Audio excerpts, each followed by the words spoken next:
High বন্ধুরা, আজকে আমি পনির রান্না করছি, তোমাদেরকে একটু দেখাবো। তোমরা সবাই দেখো। প্রথমে আলু আর পনির ভেজে তুলে রাখলাম।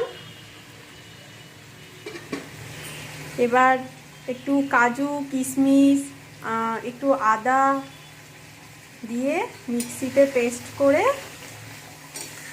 একটু লবণ দিয়ে পেস্ট করে আমি কড়াইয়ে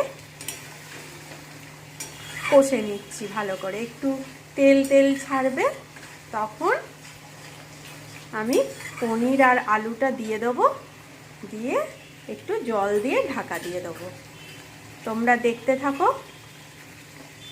আমি তোমাদেরকে দেখাচ্ছি।